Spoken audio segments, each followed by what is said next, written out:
Et salut tout le monde, aujourd'hui on se retrouve pour parler du set 75-399, le chasseur Ewing de la Rébellion. Alors ce set je l'ai acheté directement sur le site Lego, parce qu'en fait j'avais des points insider qui allaient disparaître et qu'il fallait que j'utilise à tout prix. Donc je me suis fait un bon de réduction de 30€, donc je l'ai eu pour 40€. Donc on va voir si ce set vaut le coup plusieurs mois après sa sortie, et je vais un peu vous donner mon avis dessus.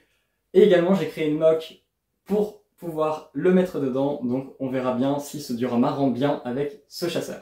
Donc ça va être un format review un peu revisité, on va dire, à ma sauce, donc on verra bien ce que ça donne, j'espère que ça vous plaira. Sur ça, c'est parti. Déjà, j'aimerais m'attarder rapidement sur l'artbox qui est vraiment réussi, la boîte est super jolie. Ces derniers temps, je trouve que Lego essaie vraiment de faire un effort sur ce point-là et c'est vraiment agréable et ça rappelle un peu plus les artbox qu'on pouvait avoir il y a quelques années de cela. Lorsque l'on ouvre la boîte, on se retrouve avec 6 sachets numérotés, une planche de stickers et la notice. On se retrouve donc avec le Ewing entre les mains. Et l'une des premières choses qu'on peut notifier, c'est qu'on reconnaît le vaisseau. Lego a très bien fait son travail au niveau de la forme, des proportions et des couleurs de celui-ci. Le rapport taille-tenon est quasiment parfait selon moi. C'est-à-dire que vraiment il y a assez de tenon, il y a pile assez de tailles, enfin, il n'y a pas un déséquilibre entre les deux vraiment. Un autre point qui saute aux yeux, c'est qu'il est massif. Comparé à d'autres sets sortis au même prix, ce Ewing en impose. Et c'est très bien évidemment. Surtout quand on sait à quel point Lego peuvent être des rapaces dans la gamme Star Wars. Aussi, pour parler brièvement de l'expérience de construction, ce qui est intéressant, c'est que le vaisseau est asymétrique. Donc d'un côté, vous aurez certaines couleurs, de l'autre, vous n'aurez pas forcément les mêmes pièces à placer.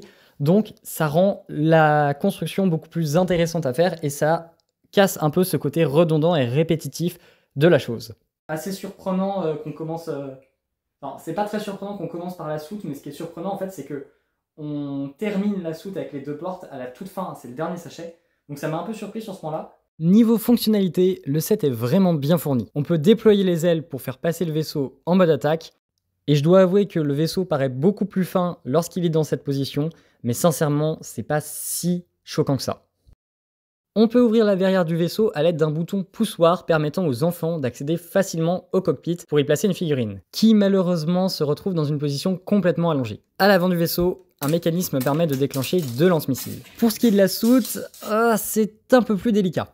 Autant visuellement il n'y a rien à redire, mention spéciale pour les portes vitrées, par contre au niveau fonctionnalité ça se gâte un peu plus. Déjà les portes ne s'ouvrent pas en coulissant mais en se baissant. Ce choix a sûrement été fait afin d'avoir un visuel global plus fidèle. Passons ce détail, les portes donnent donc à l'intérieur de la soute, qui est bien trop petite, ne permettant de placer qu'une voire 2 figurines, et le placement de celle-ci n'est d'ailleurs pas ergonomique du tout.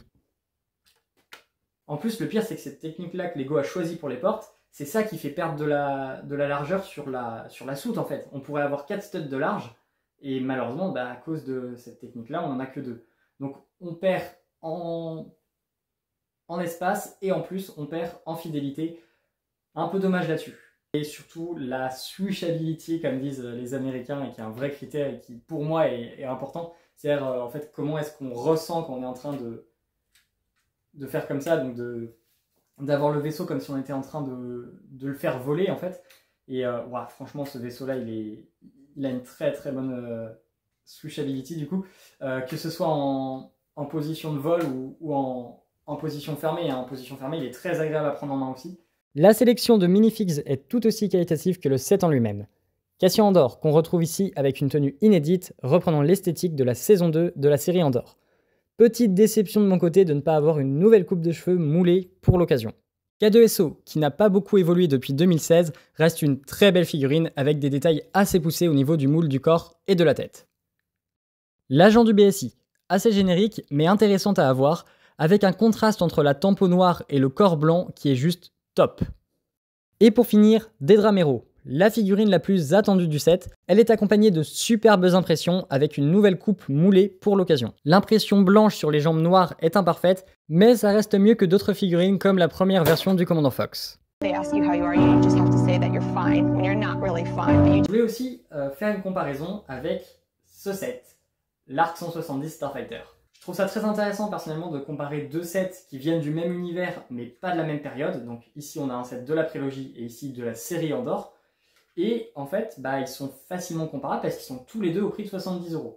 Mais en plus du prix, les deux sets sont extrêmement similaires pour plein de raisons. Notamment déjà le nombre de figurines, 4 dans chaque cas. Et dans chaque cas il y a un droïde, même si Bon, il y en a un d'un côté, c'est plus une figurine qu'un droïde. Et surtout, je suis désolé, mais déjà, on a une fonctionnalité de déploiement d'ailes dans les deux cas. Alors d'un côté, on a une fonctionnalité manuelle et qui agrandit le vaisseau et qui est assez impressionnante. Et de l'autre, on a une fonctionnalité mécanique qui permet d'avoir un plus petit déploiement d'ailes, mais qui est quand même très sympa. Je tiens quand même à notifier une petite différence de qualité, notamment sur l'Arc 170. Effectivement, en fait, il est moins bien fini globalement, notamment sur le dessous. Le dessous est pas très bien fini déjà visuellement, mais surtout, en fait, quand on le prend en main, voilà, les pièces partent facilement et on peut vite casser le vaisseau. C'est vraiment pas agréable à prendre en main, c'est pas un vaisseau qui est très sympa à faire voler justement, parce que du coup on peut vite avoir les mains pas très... Enfin, c'est pas très agréable de le prendre en main en fait, alors que le wing franchement est beaucoup plus agréable, il n'y a rien qui va casser en fait entre nos mains, donc c'est un point que l'Arc 170 n'a pas par rapport à ce U-Wing. Alors honnêtement, j'ai aussi vu que beaucoup disaient que le U-Wing était bien meilleur que l'Arc 170, que ce soit pour le rapport qualité-prix, pour les figurines, pour le visuel, mais beaucoup ont oublié quand même le point de la jouabilité. Et honnêtement, en termes de jouet, le U-Wing est largement meilleur. Comme je le disais plus tôt, c'est un très bon jouet, et franchement, l'Arc 170 n'a pas beaucoup de fonctionnalités. À part ouvrir les 3 cockpits, normalement il y a des spring shooters, moi je les ai remplacés par des canons custom, mais sinon on a le déploiement des ailes, et c'est tout. Alors que de l'autre côté, on a un cockpit, on a un déploiement d'ailes, on a des lance-missiles, et on a une soute. Enfin, je veux dire, voilà, il y a quand même un peu plus de fonctionnalités. Je trouve quand même que du coup, dans l'ensemble, c'est un meilleur jouet pour les enfants. Donc bon, voilà, c'est tout pour cette comparaison, c'était juste histoire de faire la parenthèse. Bon, vous le voyez bien, hein, évidemment, c'est un avis à chaud que je vous donne là, c'est pas très objectif, hein, honnêtement, et de toute façon, le but de cette vidéo, le titre, c'est mon avis sur le Wing, donc évidemment, c'est un avis qui est très subjectif. On se retrouve donc pour parler de la mock que j'ai fait à l'occasion de l'achat de ce set. Donc c'est une mock sur Scarif, assez petite, hein, c'est pas très poussé évidemment comme construction. C'était vraiment histoire de mettre en avant ce set-là et de pouvoir le mettre en exposition, on va dire, entre guillemets. J'adore l'ambiance de cette mock-là. C'est pas un truc très poussé, encore une fois, mais j'adore l'ambiance avec le U-Wing à côté qui est en vol et qui est un peu incliné. Ça rend trop bien. Il y a plein de détails assez intéressants sur la bataille qui fait rage en dessous, donc trop cool là-dessus. Vous l'aurez compris, ce set est un gros coup de cœur de mon côté. J'adore particulièrement ces versions downscale que Lego nous propose ces derniers temps. Downscale, ça veut dire plus compact, qui prend moins de place, qui est bien plus détaillé et qui est surtout beaucoup plus facile à caser dans une mock. Vous l'aurez vu d'ailleurs avec la mock de Scarif, la mock est pas particulièrement grande et pourtant le vaisseau passe très bien. J'ai pas eu à faire quelque chose de gigantesque et c'est ça que j'apprécie dans ces vaisseaux-là. Mais je dois avouer que j'éprouve une certaine frustration à l'égard de ce set. Encore une fois, on échappe à la perfection et Lego est vraiment pas passé loin sur ce coup-là. Avec tous les défauts que j'ai dit, c'était pas si compliqué pour Lego de s'en exempter et c'est là le point le plus décevant. Mais si on repense à la cible principale de ce produit, eh bien c'est un excellent playset. Le vaisseau offre beaucoup d'options de jouabilité et est accompagné d'une sélection de figurines avec et des personnages de la Rébellion et des personnages de l'Empire qui permet du coup de créer des affrontements intéressants pour les enfants. Merci d'avoir suivi cette vidéo, si elle vous a plu, n'hésitez pas à liker, à commenter et à vous abonner à la chaîne, ça me fera extrêmement plaisir. Et dites-moi ce que vous pensez de ce format globalement. Sur ce, je vous dis à très bientôt, c'était Little Brick, ciao ciao tout le monde.